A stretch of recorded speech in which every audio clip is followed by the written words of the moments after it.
What's going on, guys? Welcome back to the channel. Again, I am Kyle with Limitless Power Sports Service and Repair. What we got going on today, we got a 2000 Yamaha Warrior 350.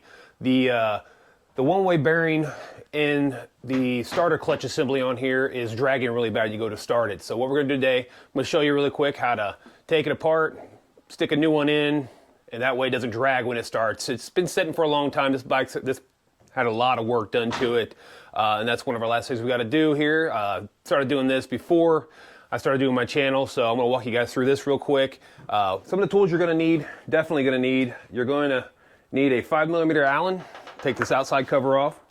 You're going to need a 17mm socket to take the bolt out of the rotor. 8mm to take the housing, the side case housing off.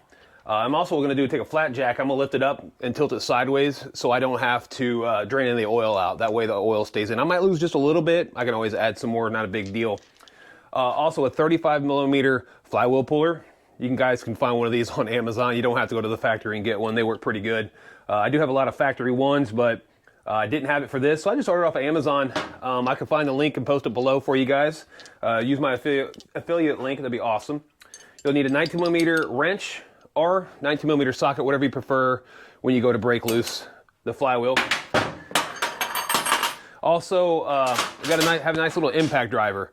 When you go to take the rotor off of the bearing assembly, you're going to need to probably heat it up pretty good. And impact driver really helps break those loose because they are locked tight in there pretty tight. So we're going to jump into this thing right now, guys, and it's pretty quick and simple. Anybody can do it if you got the right tools, and we're going to knock this out real quick. All right, so the first thing I'm going to do, I'm going to take my flat jack and I'm going to lift this up, and we're going to get it at an angle. That way none of the oil comes out. Remember, guys, it's not healthy and it's not good to use the impact on your flat jack. You guys can destroy the bearings, so it's easier to just use a wrench. We'll crank this thing up and we'll get her all cocked out to the side. That way we can make sure we don't lose hardly any oil. All right, it's kind of hard to see, guys. We got it up at an angle pretty far. I got a little catch pan down here just in case we do leak a little bit of oil. We're gonna grab our 5mm Allen and we're gonna zap these out real quick. Using my Snap-on 3/8 driver impact. Love this little guy. You guys probably seen it in prior videos. I talked about it. Let some part numbers in the leak, and I believe it was my first video of the MOTO. So we got that all right off here. Now we'll grab our 17mm socket, throw it on here, and get that out.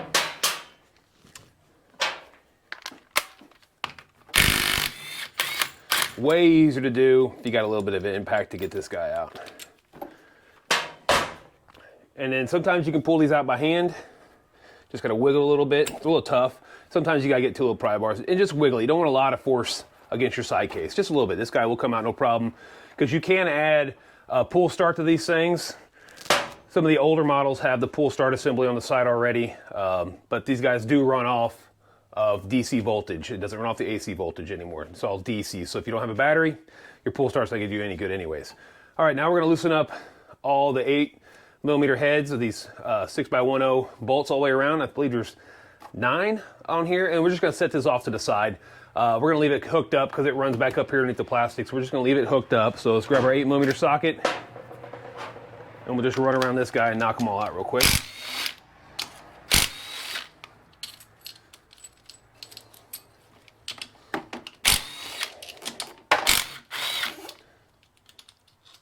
And one of these does have a washer on it. You remember where it goes.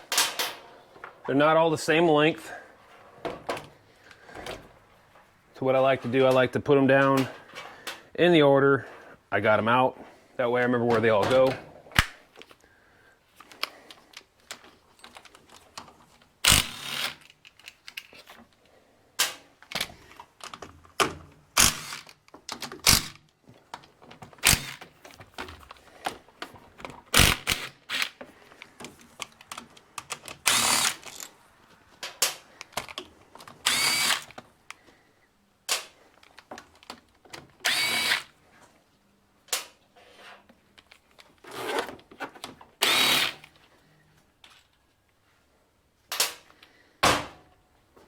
And then we'll just wiggle this off. Be careful, your gaskets will rip. And you can see we're losing just a little bit of oil, not much. It'll stop here shortly. Let's see if I can't jack this up a little bit more so we don't lose so much oil. As you can see, the oil is finally stopping right there.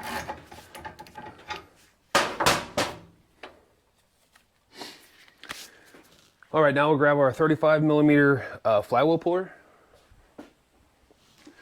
Make sure I grab my right one here. I'm gonna grab my big one that's too big.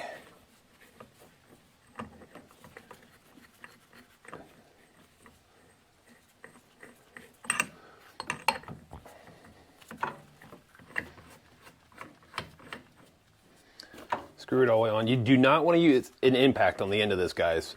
You can split the cranks really, really easily by doing that. So you're better off using a big wrench on here or crescent wrench. So it's a 21 millimeter on this particular one for Amazon. All my other ones are 19. I don't use this one very often. And there we go. You guys see that pop loose.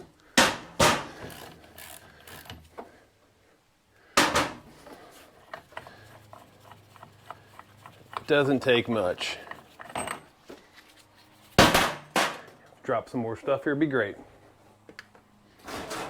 Close the door over there. Somebody's getting ready to start mowing some grass. Gonna lose a little bit of light, but we're all good. So that's off. We'll slide this bad boy out, and you can see we'll have to clean this up and heat these up, and then we'll knock those out. All right, guys, so what I do, I bring down here a little piece of wood. I don't like to do anything directly on the concrete. My workbench is not solid enough for the impact this is gonna take to knock some of these loose. Sometimes they're really tight.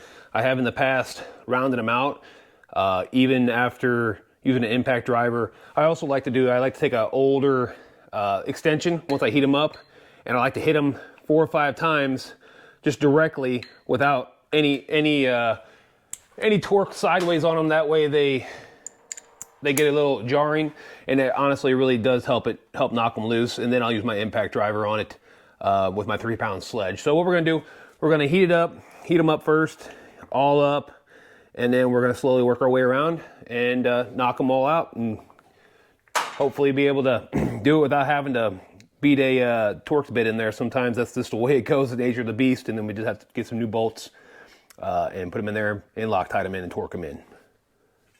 So we're gonna fire up our little torch, heat everything up really good. It will stink a little bit because there's gonna be a residual oil on there. As long as I don't set my GoPro on fire, we'll be all right. And I don't run the torch crazy high, you know, nice little flame on it, nothing crazy. And I don't stay in a spot for long. There is some plastics and thing in here.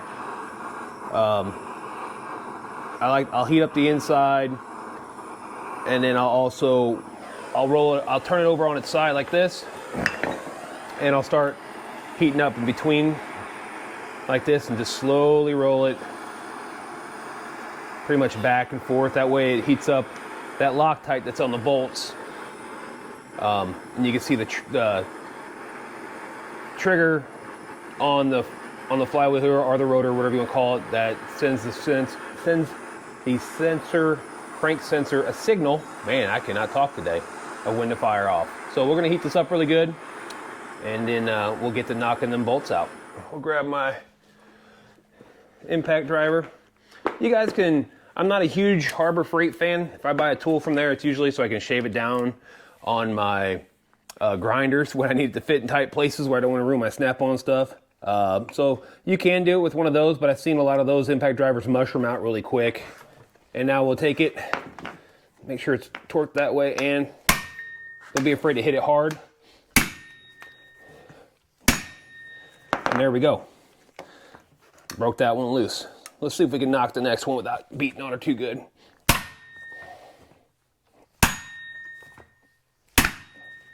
There we go. Got another one.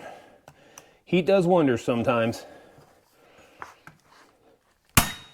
When in doubt, break the torch out.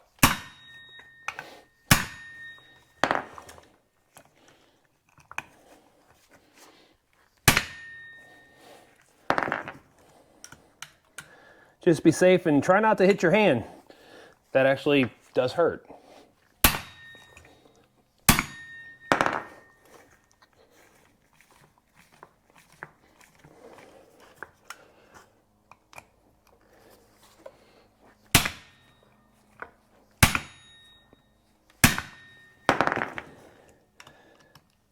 There we go. We got them all out. Now I'll grab my little impact again, and we'll take them all out.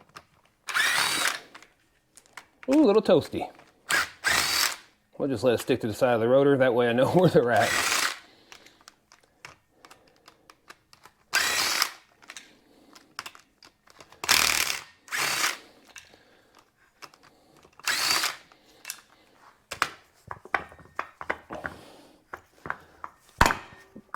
Ooh.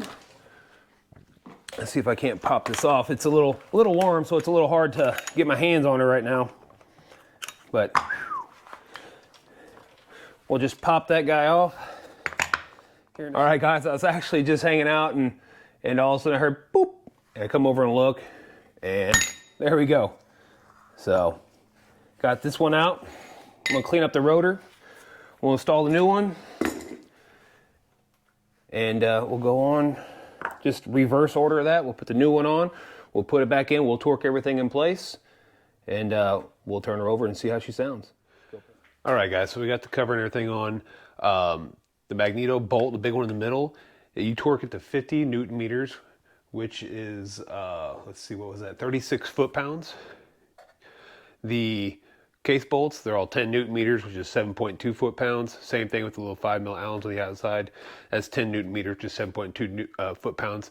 When it comes to the bolts that were on the rotor, I could not find a torque spec for that, so I just used reg Loctite and made sure I tightened those up pretty good. Probably somewhere around, I'm gonna say 30, 40 Newton meters most likely. Pretty darn tight, because you don't want those to come loose. So I use red Loctite on those and everything. All right, let's fire this thing up and see if she slowly turns or not. I believe it won't. Here we go.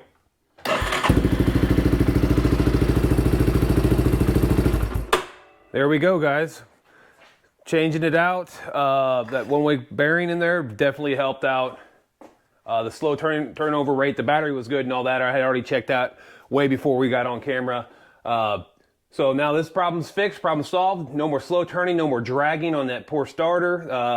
The starter was replaced before. They did all types of stuff. I knew exactly what it was, so it is now fixed. Should have from riding it, should have no problem starting it up.